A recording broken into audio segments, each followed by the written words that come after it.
وَاذْكُرُوا اللَّهَ كَثِيرًا لَعَلَّكُمْ تُفْلِحُونَ صدق اللہ مولانا العظیم۔ وقال اللہ تبارک و تعالی فی شان حبیبہ بسم اللہ الرحمن الرحیم ان اللہ وملائکتہ یصلون علی النبی یا ایہا الذین آمنوا صلوا علیہ وسلموا تسلیما اللہم صلی علی سیدنا و مولانا محمد وعلی آلہ واصحابہ اجمعین۔ سامعین، آپ احباب مرکز روحانی بلدیہ ٹاؤن 4.5 نمبر غالباً آپ کے ساتھ بیٹھ کر، آپ کو دیکھ کر، آپ کی محبت اور آپ کی قربت کا مزہ لے رہے ہیں۔ آپ کی دلوں کی محبت کی خوشبو محسوس ہو رہی ہے۔ یہی انسان کی زندگی کا مقصد ہے اور مزہ ہے۔ کچھ لوگوں کو یہ مقصد جلدی سمجھ میں آ جاتا ہے اور کچھ لوگ پوری زندگی گزار دیتے ہیں اور یہ چیز سمجھ نہیں پاتے۔ پھر جب آخری وقت آتا ہے تو پھر وہ یہ کہتے ہیں کہ کاش ہمیں اب مہلت ملے تو پھر ہم اپنی زندگی کے مقصد کو پا لیں گے۔ ہمارے مشائخ کی نسبت طریقہ عالیہ نقشبندیہ کی تعلیمات، میرے مرشد کامل کی نظر کرم، انہوں نے یہ سودا بڑا سستا کیا ہوا ہے اور بغیر کسی فرق کے ہر ایک کو بانٹ رہے ہیں۔ تو یہ دوستو، ہمارے مرشد کی اس وصف کو ہم سب فقیروں نے سمجھنا ہے اور اپنانا ہے کہ جو بھی ہمیں ملے تو ہمیں ان کے ساتھ کس طرح کا طریقہ اور رویہ اختیار کرنا ہے، یہ ہمیں ہمارے مرشد کامل نے بتایا اور یہی حضور نبی کریم رؤوف رحیم صلی اللہ علیہ وآلہ وسلم نے ہمیں اپنے عملی طریقے سے سکھایا۔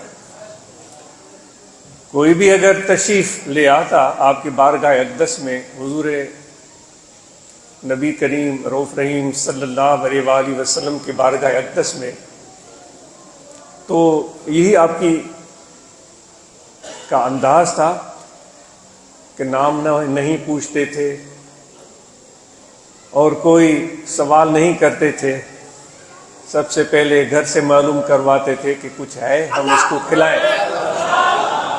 اپنے گھر مبارک سے، اپنے ازواج مطہرات سے معلوم کرواتے تھے کہ یہ مہمان آیا ہے تو معلوم کریں کہ کچھ ہے کہ ہم اس کو کھلائیں۔ اب ہم جیسا موجودہ دور میں کوئی بندہ ہو تو وہ پہلے یہ سوچے گا کہ بھئی دوست ہے یا دشمن ہے، یہ سوچے گا کہ اس کے ساتھ ہاتھ ملانے کا فائدہ ہوگا یا نہیں ہوگا۔ وہ کسی دانشور کا قول ہے کہ کوئی بندہ اگر آپ کے آس پاس منڈلاتا ہے، آپ کے ارد گرد رہتا ہے تو ایسے ہی نہیں رہتا، اس کا کوئی آپ سے کام ہے۔ آج کی زندگی بالکل اسی طرح ہے۔ سندھی میں چوندہ آہن کم لتھو ڈرکڑ وسریو، جب کام پورا ہوا تو پھر وہ بندہ کبھی آپ کو نظر نہیں آئے گا، پھر جب نظر آئے گا جب اس کا کام ہوگا۔ حضور علیہ الصلوۃ والسلام اپنے گھر مبارک سے پوچھواتے تھے کہ کچھ ہے جو ہم اس مہمان کو پیش کریں۔ کیا بات ہو رہی ہے کہ ہمارے مرشد کی کیا وصف ہے اور ہمارے آقا و مولا حضرت صلی اللہ علیہ وآلہ وسلم کی کیا مزاج ہے اور کیا پسند ہے، وہ بات ہو رہی ہے۔ پھر اگر کبھی موجود ہوتا تو وہ چیز آ جاتی، مہمان کو کھلا دیتے۔ بلکہ بعض اوقات تو آپ اپنے ہاتھ سے اس کا بستر سجاتے تھے، اس کو دودھ بھی پیش کرتے تھے، اس کو نہانے کے لیے پانی بھی پیش کرتے تھے۔ اگر گھر سے یہ جواب آتا کہ گھر میں کوئی ایسی چیز میسر نہیں ہے تو پھر آپ اپنے دوستوں سے پوچھتے تھے کہ آپ میں سے کوئی ہے جو ہمارے اس مہمان کو، ہمارے اس دوست کو اپنے گھر لے جائے اور اس کی رات میزبانی کرے۔ تو دوستو، آپ اور ہم نے یہ چیزیں سیکھنی ہے اپنے مرشد کامل کی صحبت اور ان کی نسبت سے۔ اور فقیر اکثر یہ درگاہ شریف پر بیت پڑھتے تھے، ہم بچپن سے سنتے آئے، پوچھے کی نہ نالو پوچھے کی نہ پاڑو نہ کی ذات نالو، اچے جو امید سارے ونجے کی نہ پالو۔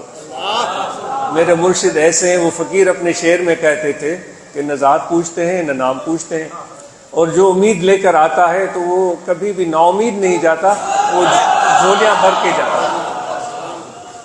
تو اس لیے دوستو، ہم اور آپ نے اپنی نیت کو ٹھیک کرنا ہے۔ ہم یہاں جو جمع ہوئے ہیں وہ اللہ تعالیٰ کے ذکر اور اس کی یاد کے لیے جمع ہوئے ہیں، اور وہ ذکر ہمیں مرشد نے سکھایا ہے۔ وہ ذکر بڑا سہل ہے، بس اپنے دل کے توجہ کو اپنے محبوب حقیقی کی یاد میں ہمیشہ صرف رکھنا ہے۔ قرآن مجید میں اللہ تعالیٰ فرماتا ہے، جب تم نماز ادا کر چکے ہو فانتشروا فی الارض، پھر زمین میں پھیل جاؤ، وابتغوا من فضل اللہ، اور پھر میرے فضل کو تلاش کرو، اور واذکروا اللہ کثیرا لعلکم تفلحون، اور اس دوران میرا ذکر بھی کرتے چلے جاؤ تاکہ تمہیں کامیابی حاصل ہو۔ تو ہم اور آپ نے ہر سانس میں، ہر آن میں، ہر لمحے میں اللہ تعالیٰ کا ذکر کرنا ہے۔ تو وہ ذکر کیا ہے؟ وہ ذکر یہ ہے کہ یہاں دل ہے، اس دل میں ہمیشہ توجہ رکھنا ہے۔